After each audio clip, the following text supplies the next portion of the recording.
Et ne te prive pas de la joie de me dire que tout ce qui est en train de m'arriver, je le mérite. Tu peux être tranquille parce que bientôt je ne te causerai plus aucun problème, tu vois, Montserrat. S'il vous plaît, Graciela.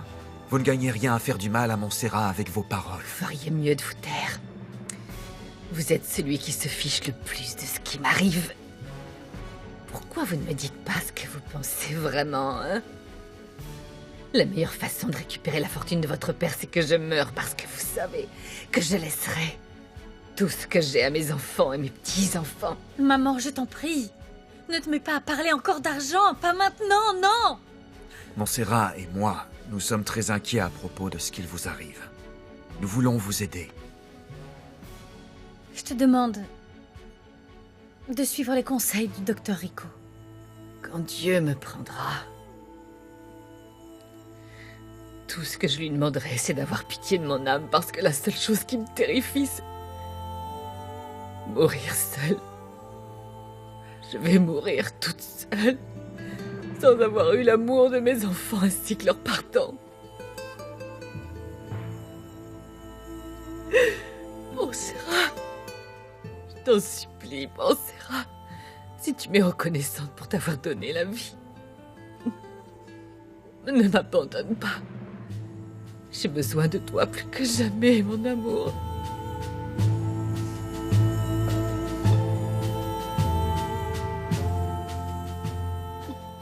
Dimitrio va commencer à enquêter pour savoir si nos soupçons sont fondés. Mais j'espère, surtout pour le bien de notre fille, que nous nous trompons. Je n'ai pas dormi de toute la nuit. Je n'arrive pas à croire que je ressente à nouveau toute cette angoisse, Victor. Je n'ai plus envie de vivre dans la peur. Mon amour, tout va bien se passer. Non. Victor, tu sais très bien que tout ne va pas bien. Ce monstre est près de nous et il ne s'arrêtera pas avant d'avoir complètement détruit nos vies à tous les deux. Attention. Ce qui m'inquiète, c'est que José Luis le protège vraiment. Non. Non, je ne pense pas que José Luis fasse une chose pareille. Pourquoi ferait-il ça? Je ne sais pas, mon amour, mais la manière dont il a réagi quand on lui a parlé de nos soupçons m'a vraiment fait cogiter. Peut-être qu'il pense exactement la même chose que nous. Que Pedro a simulé sa mort et il n'a rien dit pour ne pas nous inquiéter plus. J'espère que tu as raison. Oui, bien sûr que j'ai raison. Sans tenir compte de l'histoire de José Luis avec Montserrat, je crois que José Luis est un homme qui s'est battu toute sa vie pour faire justice. Eh bien, oui, mais la frustration est une mauvaise conseillère. Et la haine qu'il ressent pour Alessandro, son désir de vengeance, c'est peut-être ça qui l'a poussé à prendre de mauvaises décisions.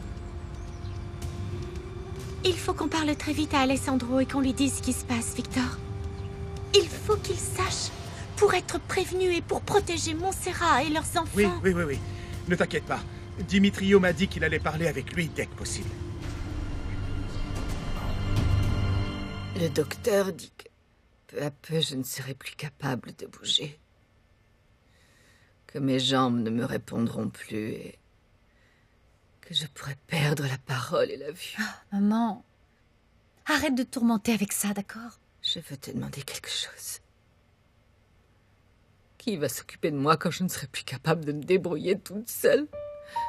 Quand ta tante Carlotta va l'apprendre, la première chose qu'elle va faire, c'est aller laver ma pierre tombale et aller prier la Vierge Marie pour lui demander que je meure le plus vite possible. Tu sais qu'elle ne veut plus de moi dans sa maison, Montserrat. Maman, ma tante n'est plus obligée de s'occuper de toi. Oui, exactement.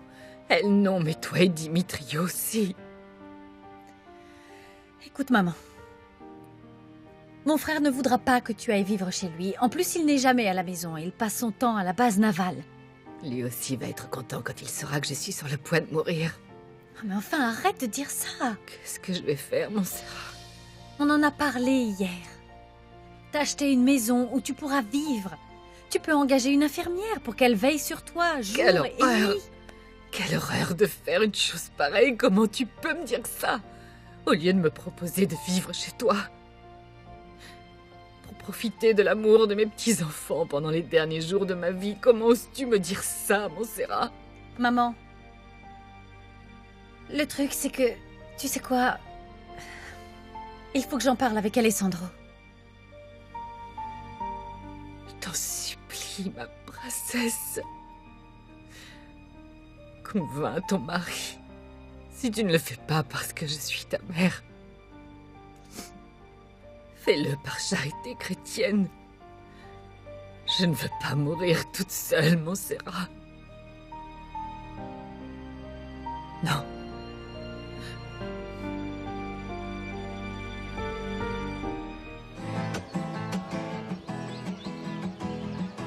Esas montañas doradas que emanan nostalgia. Se siente en el aire el sudor, el calor de tu gente. Las nubes que bailan coquetas sonriendo en tu vientre. La firme nostalgia que vive, que queda en tu piel. Tierra bendita. Tierra que cantas. Tierra bendita. J'aime bien la chanson, mon amour. Moi aussi, mon chéri. Hé, bravo! Attendez. Oui. En fait, je vous ai vu plusieurs fois par ici et j'ai pas eu la chance de me présenter. Enchanté, je m'appelle Eric. Eric, j'ai beaucoup aimé votre chanson. Ah oui? Oui, je m'appelle Esmeralda. Oh, Oui. et laissez-moi vous dire que moi j'adore votre façon de danser. Oh, J'ai l'escondida, adoré. Seigneur. Bah lui c'est Angel et la vérité c'est qu'il a adoré votre chanson lui aussi. C'est votre plus grand C'est fan. vrai? Ouais. Ce petit bout de chou? Oui. Coucou, petit ange. Comment ça va, petit homme? Regardez ça, Bonjour. encore si jeune et il sait déjà reconnaître de la bonne musique. Oui. Vous savez quoi? Je vous ai vu plusieurs fois ici au square et je vous ai toujours vu avec le petit Angel, mais je ne sais pas, je voulais vous demander où était votre mari. Mon mari? Mon mari? Je suis séparée. Ouais. Dieu est grand, Dieu est bon avec moi. voyons. J'espérais que vous soyez libre. Ah oui? Oui. Et vous, est-ce que vous êtes d'ici? Parce que je ne vous ai jamais vu à Aguas. Disons qu'aujourd'hui, cet endroit c'est mon toit, c'est ma maison, je n'appartiens à aucun endroit. Eh bien, c'est génial. Bon, je dois y aller, je vous laisse vous remettre au travail. Je dois aller lui donner Vous à allez manger? Ouais. En fait, je meurs de faim, vous n'avez pas idée. Ah, je crois vraiment? que j'ai même pas pris de petit déjeuner et je crois que c'était une bonne journée. Non, Les il faut gens vous ont été manger. généreux. J'ai C'est eu sûr. de bons Ah pourboires oui? et je crois, en plus, qu'avec ce que j'ai gagné, je peux vous inviter tous les deux si vous voulez. Regardez, il y a un billet de 20. Ok, d'accord. Je les ramasse. C'est parfait. Je connais un endroit où la nourriture n'est pas chère et En délicieuse. d'autres termes, bon Oui, et bon c'est ça. marché. On y va? C'est parti. Angel a très faim. Je t'ai déjà dit de ne pas t'inquiéter, mon amour. Si tu veux que ta mère vienne vivre ici avec nous, je ne m'y opposerai pas. Ce qui est en train de se passer me fait tellement mal. Mais malgré toute la souffrance qu'elle nous a causée, je me rends compte que c'est très difficile d'être la fille aimante, compréhensive dont elle a besoin en ce moment. Ne pense pas à ça. Je sais que Graciela n'a pas été la mère que tu aurais voulu. Mais toi, tu es très différente d'elle. Tu as de beaux sentiments. Et je sais que tu ne seras pas bien si tu la laisses seule. Selon moi, tu as raison d'être une bonne fille. Je n'ai pas le cœur à l'abandonner, Alessandro. Je sais, mon amour. Que se passe-t-il, Montserrat? Qu'ont-ils dit?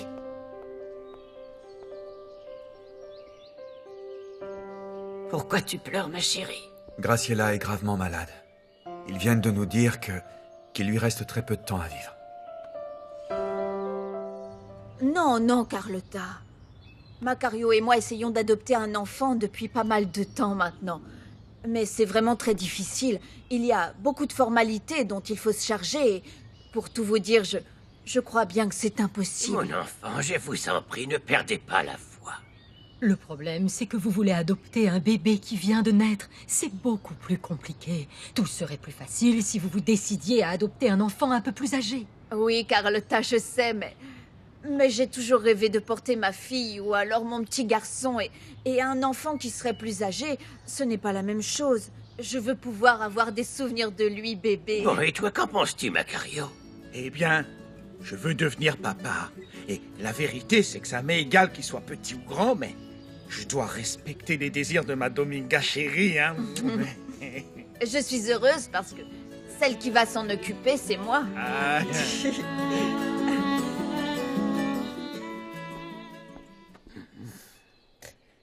Graciela va venir habiter ici, avec nous. On ne peut pas la laisser seule. Bien sûr, mon chéri. Je comprends, oui. Je vais demander qu'on lui prépare une chambre. Oui, merci. Maman Rosario, je sais que toi et maman, vous ne vous entendez pas. Oublie tout ça. Ce n'est pas le moment pour des rancœurs. Je suis désolée. Vraiment désolée de ce qui arrive à ta mère. Mon amour. Il faut que j'aille au café, mais je ne veux pas te laisser seule. Non, mon amour. Je ne suis pas seule. Vas-y, tranquille. Tu devrais te changer les idées. Pourquoi est-ce que tu n'irais pas chercher Lauro à l'école et ensuite manger avec Romina? Oui. C'est une excellente idée. Je vais faire ça. On y va? Non, ma chérie. Profite de ton garçon. Moi, je vais en profiter pour préparer l'arrivée de ta maman. Oui, merci.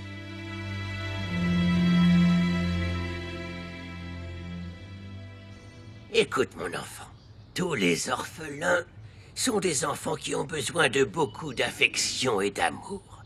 Tous méritent la chance de pouvoir avoir des parents. Et quels meilleurs parents que vous qui êtes si amoureux, responsables, de bonnes personnes. Tu imagines la chance que ça pourrait être pour n'importe lequel de ces enfants, de t'avoir toi comme maman. Oh, je suis d'accord avec le père Anselmo, Dominga. Un enfant plus âgé aurait tellement de chance de vous avoir tous les deux comme parents pour former une famille. Je comprends très bien ce que vous êtes en train de me dire. Mais j'aimerais avoir un petit bébé qui me reconnaît comme sa maman depuis le tout début. J'ai envie de le voir ramper, faire ses premiers pas et aussi écouter ses premiers mots. Je vous en prie, essayez de me comprendre, voyons. J'ai porté 2 enfants dans mon ventre. Ensuite, je les ai perdus et j'avais déjà tellement hâte de leur chanter une chanson pour les endormir. Oh, ma chérie, non, non, non. Ne te démoralise pas. Non, non, non. Écoute, tu verras que notre Seigneur va faire un miracle, n'est-ce pas, mon père? Le miracle de nous envoyer un bébé pour qu'on puisse devenir ses parents, d'accord? Tu crois? Oui, oui. Bien sûr, allez, sois pas triste.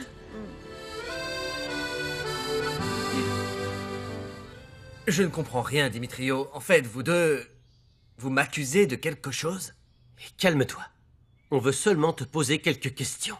Et tu veux que je le prenne comment, Refugio? Vous êtes en train de m'accuser de protéger un criminel, c'est quoi ça? Pourquoi est-ce que tu ne réponds pas? Qu'est-ce que tu faisais chez Medina le jour où on l'a arrêté? J'y suis allé avant pour attendre mes hommes et la marine. Et depuis combien de temps y étais-tu avant qu'on arrive? Je ne sais pas, quoi, 10 minutes? 20 minutes? La porte était ouverte, il n'y avait pas de garde. Il y avait une tache de sang dans le salon laissée par un éventuel corps. Ça te paraît pas étrange? Oui. Oui, je le sais. Ce qui s'est passé, j'étais là-bas, ce n'est pas la peine de me le rappeler. Quoi? Qu'est-ce que tu insinues, Dimitrio? Que j'ai fait sortir Medina pour que vous ne puissiez pas l'arrêter? José Luis, excuse-moi, mais depuis ce jour-là, il y a un truc que je n'arrive pas à me sortir de la tête. C'est le moment de tirer ça au clair. Quand je t'ai vu tout seul, c'était impossible de ne pas penser que tu l'avais tué et que tu t'étais débarrassé du corps pour éviter les conséquences. Ah, Macario, allez, on y va. Tu as accepté de m'aider à emballer les courses pour qu'on les apporte au dispensaire. Oui, mon on y père. Allons-y. Allez, mon amour. À tout à l'heure. Gardez un œil sur lui, mon père. va. Oui, mon enfant. Allez, aide-moi à me lever, toi. Oui, mon père. Voilà. Allez. Au revoir, Carlotta. Et s'il vous plaît, mon enfant, tenez-moi au courant de l'évolution de santé de Graciela. Dès que je parlerai à ma nièce, je vous le dirai, mon père. D'accord. Et j'étais très heureuse de vous voir. Moi aussi, Carlotta. Au revoir, Carlotta. Mais lâche-moi, je ne suis pas handicapé. Mais vous êtes contre moi ou quoi? Puisque c'est comme ça, je garde le torchon. Bon, mais qu'est-ce qu'elle a, Graciela? Figurez-vous que mes neveux sont allés parler à leur mère, et vous ne savez pas à quel point ils ont eu peur. Pourquoi? Que s'est-il passé? Eh bien, Dimitrio et Montserrat sont entrés dans la chambre de Graciela, et ils l'ont trouvée évanouie par terre en plein milieu de la chambre. Dieu tout-puissant, et ensuite, qu'est-ce qui s'est passé? La première chose à laquelle ils ont pensé, c'est que mon ex-belle-sœur avait tenté de commettre un suicide. Mais en vérité, ce n'était pas ça du tout, parce que la pauvre s'était seulement évanouie. C'est vrai qu'elle a passé une année difficile. Oui, c'est certain. Vous n'imaginez pas les frissons que j'ai. Rien qu'en pensant et en me rendant compte de ce qu'a fait Fabiola. Qu'elle repose en paix. Oui, c'est une vraie tragédie. Et depuis ce jour-là, Graciela est complètement détruite. Eh bien oui, elle doit se sentir tellement coupable de sa mort, vous ne croyez pas? Oh oui. La culpabilité l'empêche de vivre en paix. C'est pour cela qu'elle passait sa vie dans sa chambre sans sortir. Écoutez, Carlotta, qui suis-je, moi, pour la juger? Mais cette femme-là commence à payer tout le mal qu'elle a fait dans sa vie. Oui. Qu'est-ce que vous avez? On est en train de parler d'un assassinat, Refugio. Si je lui avais tiré dessus, je n'aurais eu aucune raison de cacher son corps. En plus, tout ce que j'aurais eu à dire, c'est que c'était de la légitime défense. Ça aurait été plus que suffisant, non? Si Medina n'est pas mort comme on le pense, quelqu'un a sûrement dû l'aider à sortir, à mettre un autre corps à la morgue. Quelqu'un est en train de l'aider. Tu n'es pas surpris d'entendre ça? Bien sûr que ça ne me surprend pas. Dimitrio, ça fait des mois que je me doute de ce que toi, tu viens à peine de commencer à réaliser. Et pourquoi tu ne m'as rien dit? Pourquoi tu n'as rien dit à Refugio? Parce que je suis le chef de police d'Agua Azul et je n'ai aucun compte à rendre à la marine. Je suis ton voilà ami, pourquoi. José Luis. Je t'aurais soutenu, tu le sais. Refugio, j'ai besoin de preuves. Pas d'accusation ni de toi, ni de toi. Est-ce que c'est clair? C'est ça, Refugio. C'est très clair, oui. Il n'aide pas Medina. C'est le chef de la police, c'est José Luis. Dernièrement, il nous a prouvé à tous que c'est un type intègre. Il n'a pas une tête de suspect.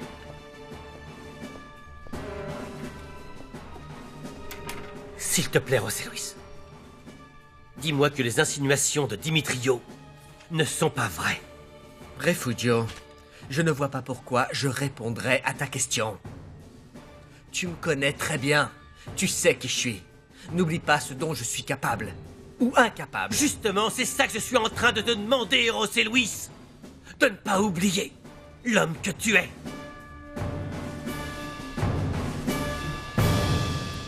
Tu es certain de ce que tu es en train de me dire? Ézéchiel, c'était Pedro. Je n'ai pas seulement reconnu sa voix. Je l'ai reconnu lui. Cet ordure a déjà essayé de me faire du mal. Et pire, il a voulu faire du mal à Josefina. Et je ne sais pas quand il essaiera avec toi.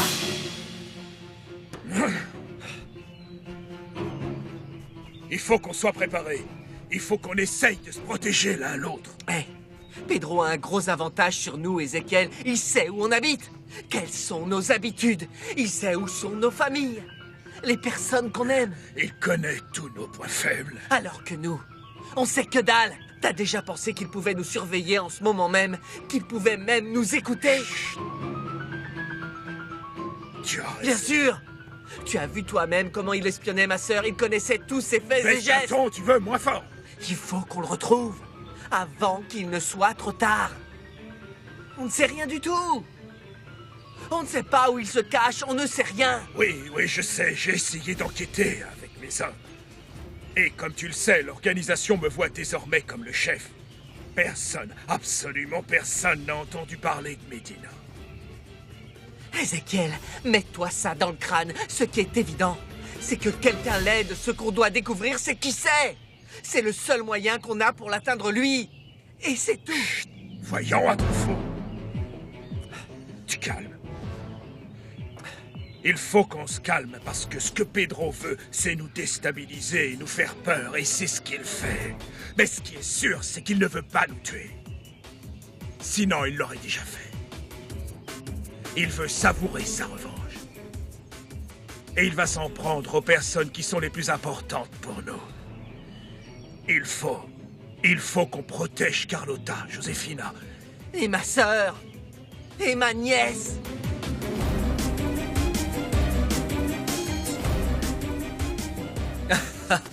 Je n'arrive pas à croire que tu aies accepté de faire ça, Refugio.